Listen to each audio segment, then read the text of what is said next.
Today, the Score Esports came up with our top 20 players at Worlds feature. This feature included a list from me, a list from Fion, and a list from Nick Gisette at ImpulseLol on Twitter if you don't follow him or know who he is. Now, in these lists, probably the most controversial placing was Imp at number 7. I think every single top 20 player at Worlds list I've seen published by anyone and their mother, even random people I don't know on Twitter that I see lists retweeted and I'm not sure who they are or not familiar with them, place Imp at number 2. That probably means that I need to explain a little bit more as to why I have him at number 7. I do have some reasoning within the list where I talk about how I feel like Acorn and Pyl are more fundamental to the team, why they're placed over him. I think all of them have had very, very good form in terms of over the course of their careers, and most recently, I think Imp's form was less strong during most of the regular season. It wasn't until like the last 3 weeks where he was playing that he got really, really good. And for most of that, Godway was the primary carry. He did a lot of playmaking, he did a lot of engaging, he played a crazy amount of champions, so he was like a really strong carry. And for me, that's a little bit of a knock to him. But again, it comes down to, I think, in terms of looking at form and all these other things, they're fairly even because Imp performed really, really well in playoffs. Pyl was consistent maybe throughout. Acorn took a little bit of a dip also during the regular season just to take over some of the coaching duties, but this was only noticeable, I think, for a couple of weeks, and otherwise he looked like the best top laner in LPL. He also received the lowest percentage of team gold of top laners in LPL, and was still able to play carry roles, was still able to play utility roles, have very strong TPs in conjunction with Pyl and with other people calling or just moving around the map. Controlling minions in the top lane. Minion control is very important to LGD's identity, if you've heard me rant about that. Difficult for me not to consider Acorn the best player on LGD gaming, because I think that maybe he and Pyl are the only ones who didn't really decline much in form, didn't have ups and downs this summer, and were just really, really good throughout.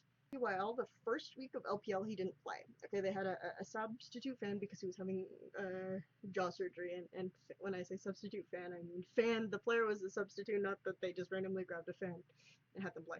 But it may as well have been like a fan. He wasn't extremely bad, but the team just didn't play like they had any idea what they were doing. It was weird. They pretty much did nothing and let Chauku and Royal Never Give Up run over them. The only game where they really looked like they were doing anything, TBQ played Lee Sin and just hard carried. And actually what happened was Pyl returned to the starting roster earlier than he was originally supposed to, just because, I mean, even Imp came out in his AMA and said, I don't want to play, without Pyl.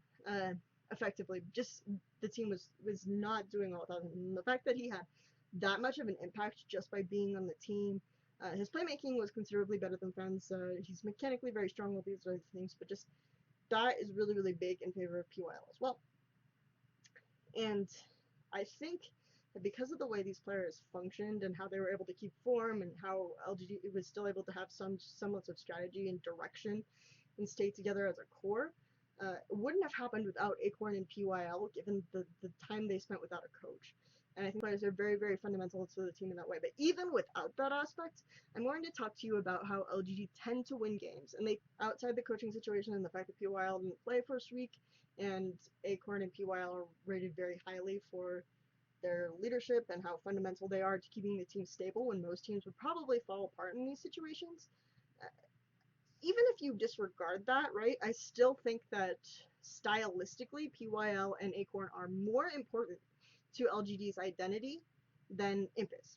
And the reason I say this is because when you look at how LGD win games, they tend to win early games, and they tend to lane swap very, very frequently. Okay, so why is this important? When they lane swap, and they lane swap 48% of the games, and when you look at that statistically, it's like 2 more games that they played they didn't lane swap, and they're about 30 of either. I think it's 29 games where they lane swapped and 31 where they didn't. Okay, so really, really high sample sizes for this, so we can kind of draw conclusions from looking at these data. And by lane swap, I do mean sending their dual lane top, so that sometimes you have a double duo top, so that will create some variance and error in these estimates, but in generally when LGD lane swaps, you have 1v2s. So first of all, this shows that why Acorn gets a really, really low percentage of team gold all the time, because he's lane swapping a lot, and he still does really well, has a huge impact in the 1v2, etc. Second thing that happens when that occurs is that PYL will roam a lot. Okay, usually in these situations you have Imp 1v1ing the top laner, and it's really important that he's able to do that. Yeah, and sometimes even when they don't lane swap and it's 2v2, Imp will sometimes even 1v2, so that's really, really good. Okay, I think he's like the only AD carry I can think of who can consistently do that. So he's really great. He's amazing, absolutely. But in terms of the role that he plays in LGD's strategy to win, or LGD's gameplay, it's a little bit smaller than PYL and Acorn, because PYL's proactive roams contributes to their extremely early dragon time, for one thing, which is surprising for a team that lane swaps so often, and also just the fact that they're able to get these gold leads. When PYL roams, he'll roam in conjunction with TBQ, so TBQ doesn't have to gank by himself, and he makes fewer errors in that sense. They do a lot of dives, they play really, really quickly. I mentioned that they have the lowest average game time of any team in the LPL, and they have the second highest gold lead at 20 minutes in wins of any team in the LPL. And this is really important. They're only below OMG. Okay, and OMG are not making it to the World Championship, but it was a little bit lower. But they're above EDG, IG, typically these teams that you think of as having faster early games. Actually, LGD plays the early game much better. They get higher gold leads at 20 minutes from all these roams and all these plays that PYL is making across the map.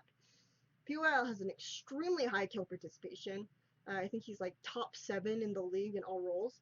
And Imp is actually bottom 3 for 80 carries in LPL for kill participation across the course of the league, because he spends most of his time when LGD is getting their leads in the early and mid game, just free farming. Okay, and that's really important, because I think actually the reason why LGD have such low average game times is not just because they get a huge lead in the early to mid game, because EDG does that too, but they're the third highest. They're below LGD, but they're still the third highest gold lead at 20 minutes. But they also have the longest average game time. So EDG can have some problems from the mid to late game, and I think that Imp being able to farm so much helped LGD close a lot better. So I think that was really important. But in general, the game is usually decided within the first 20 minutes, because they also have a really, really high gold deficit in losses at 20 minutes. So usually, before Imp even kind of joins the fights, the game is effectively decided by a lot of these plays that LGD make early without him.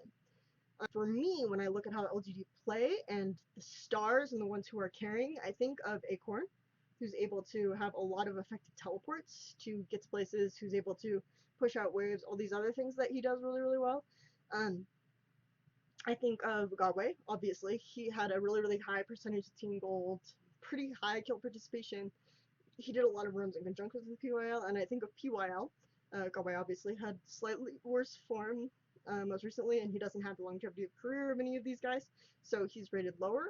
And I think Imp stepping up so significantly reduced some of the necessity of Godway having an important game, but I still think that PYL and Acorn are fundamental to the strategy and fundamental to the winning in the early game, while Imp is free farming. Effectively, some of the moves and stuff they make around the map allows Imp to get to the place where he is such a monster, and he is effectively able to just daringly position forward, because he'll just kill you before you get to him.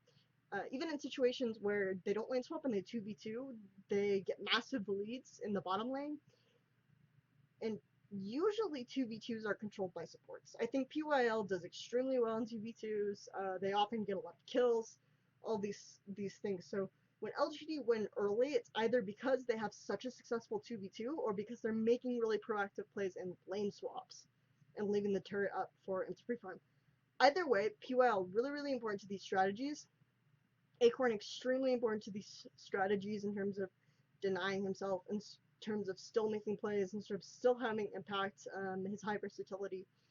And this is why I think these players overall are better and more important to LGD than Imp is. Don't get me wrong, I still think Imp is a phenomenal player. if I look at that top 7, like I have crazy names with these guys, right? I have Gorilla, I have Rookie, I have Clearlove. So these are all players that I consider extremely important, extremely skilled. So it's almost like splitting hairs when you get down to it. But I do think